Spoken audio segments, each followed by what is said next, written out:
Alright, what's up everybody, back for another edition of Everyday Hoops. Hope you guys having a good one. Today is another episode of the Look-In series, and today's one is on the Indiana Pacers. If you haven't watched any of the first 7 episodes we've done of this, go back in the channel and watch it. We've done the Pistons, the Spurs, the Rockets, the Hornets, the Trailblazers, the Magic, and the Wizards, all in that order, so go watch them. Yeah, thank you guys for the views on the vids and the shorts recently. I really appreciate it. If you do have the content, consider subscribing, like, turn notifications on, stuff like that. I really appreciate it. Really helps out a lot. And yeah, very excited for this one with the Indiana Pacers. I feel like they have a really bright future. We're going to talk about it now. Let's get right into it. So the Indiana Pacers this year, they finished 35-47, 11th in the East, which is disappointing in a way of like winning and being competitive, because they actually were like a playoff team for most of the first half of the season. They were around like the 4 or 5 seed. Looked like they're going to be actually a playoff team, really good. Everyone was playing well, but unfortunately, Tyrese Halliburton gets hurt, and then they fall in the standings. They dropped horribly. They went from like 4 to 11 in a span of like 2 weeks, and then even when Tyrese Halliburton came back, they still just couldn't keep up and couldn't find that stride that they had early, and so then they kind of fell off. They finished 35-47, but still a very good year. I still think this should be a year that the Indiana Pacers are happy with. Taking away the record, taking away the seeding, take away all of that, and just looking at what the Pacers did, besides of all the winning and stuff, and not making the playoffs and that, like, they should be very, very happy with this season. The Pacers front office, the Pacers fans, the team, the coach, everybody should be happy with this season. Because coming into the season, a lot of the expectation was the Indiana Pacers are going to be bad. It's going to be a rebuilding year. Probably trading off some guys like Miles Turner and Buddy Hield and trying to get young pieces and having all this stuff. But the Pacers defied all that early in the year, at least. They came out and showed like, no, we're actually here to ball. And we have a good team.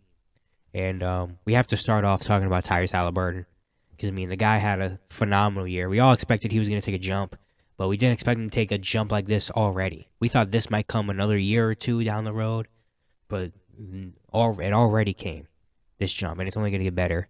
Tyrese Halliburton, he only played in 56 games, a lot of injuries and stuff. If he doesn't get injured, we might be talking about the Pacers in the playoffs right now and how they match up in the series. But unfortunately, he gets hurt. He only played 56 games, but he had a spectacular year.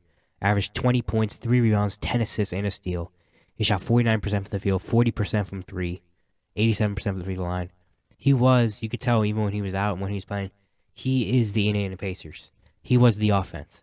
He was initiating everything. He was getting his own, hitting threes, getting to the rim, making good shots. But he was also setting up everybody.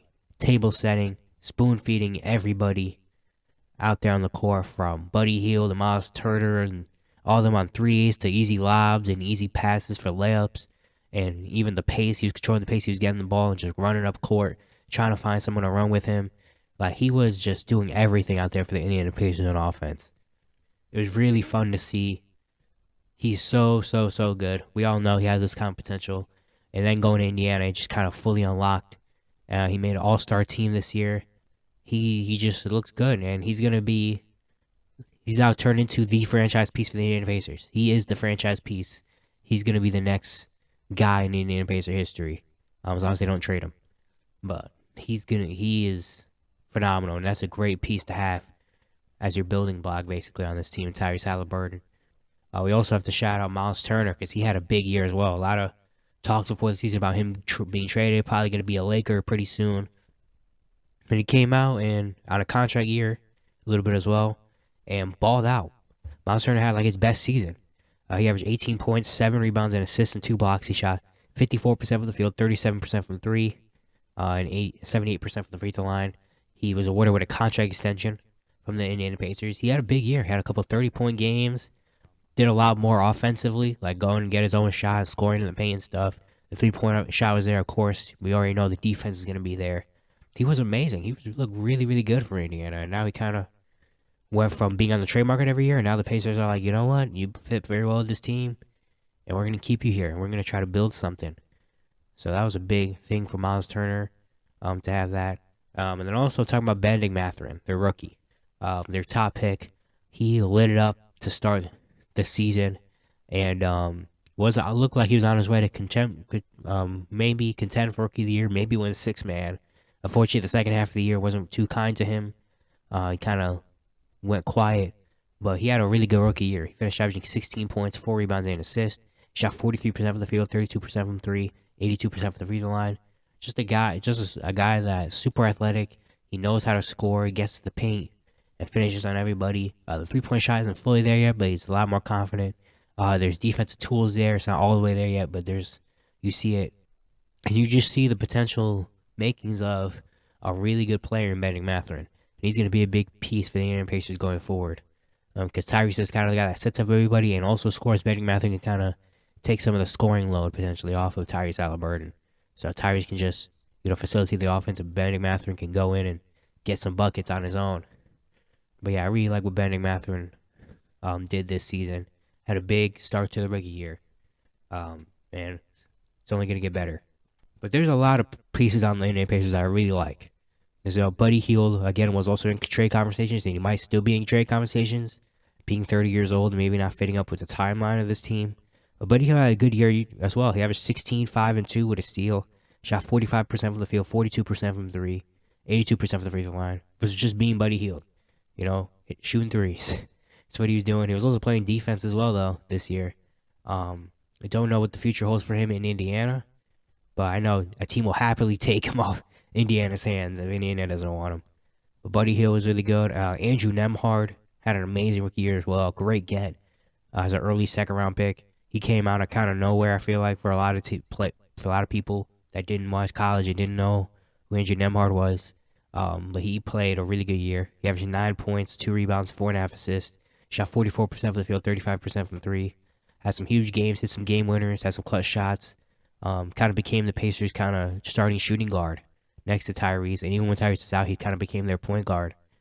Facilitating, he had a big assist game near the end of the year. Hit some big shots.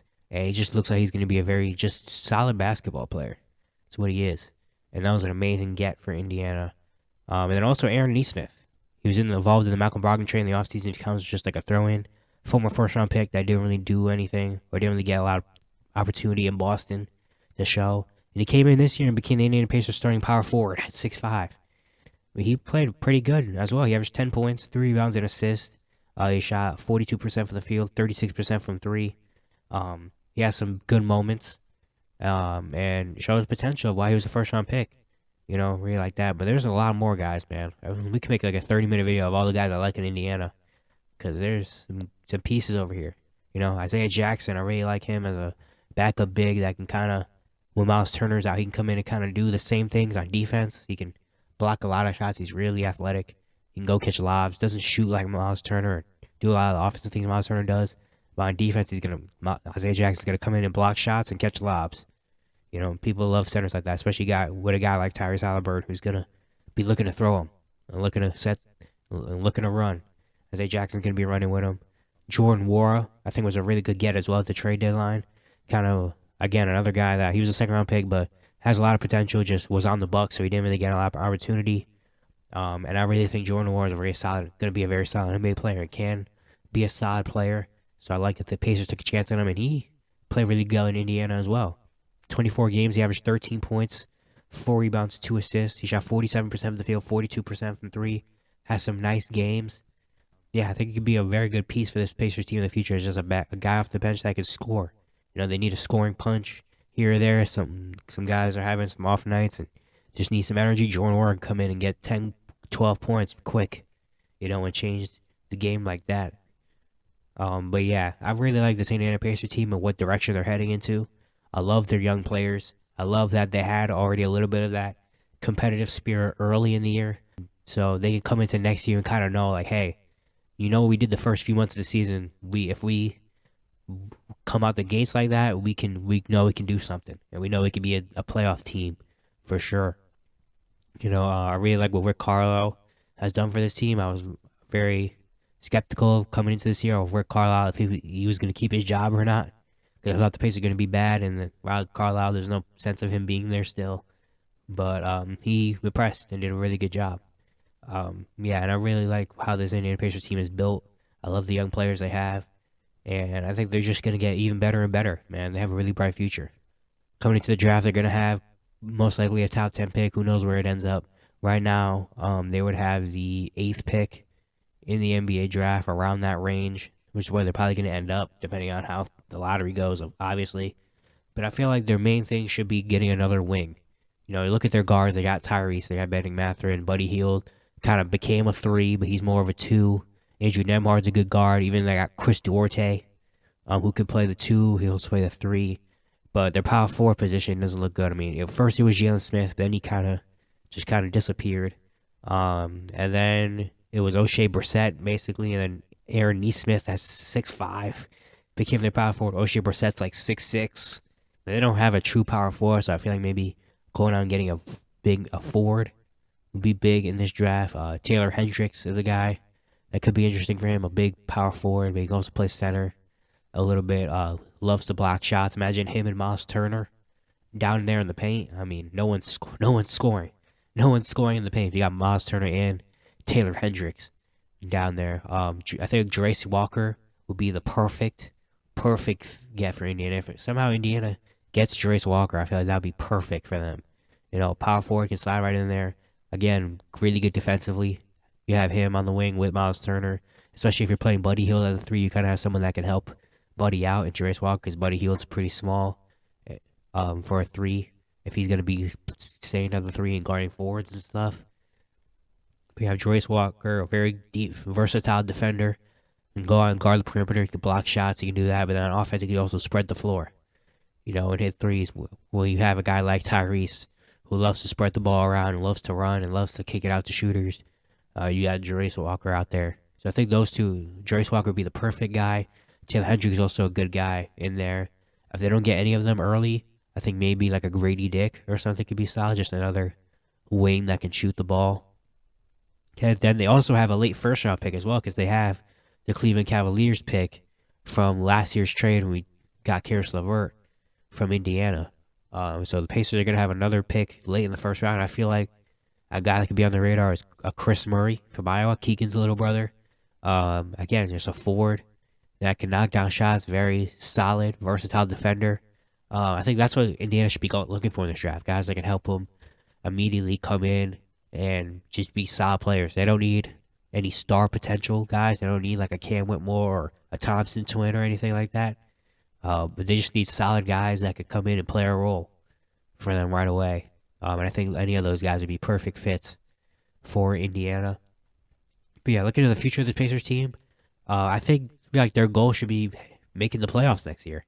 Like, I honestly think if they keep this roster together, maybe make a few moves and free agency here and there, go get some solid role players for their depth, and they have guys that could be a little bit injury prone, so maybe try to help get some depth for this team, get a good draft pick or 2, and this Pacer team can be in the playoffs for sure next year. I feel like if they keep this roster together and keep making good moves and doing all this, like, they have the team to do it. They have the young team to do it. They have the continuity from last season. And I think this Pacers future is a really, really bright. I really do. I really think this team in the next few years could be making a playoff push next year, or if not the year after, and it can get a lot better in Indiana. They can get back to those days where they're always in the playoffs. Pacers are always in the playoffs. They're always like a 4 or 5 seed that were just around there. I feel like the Pacers keep do that.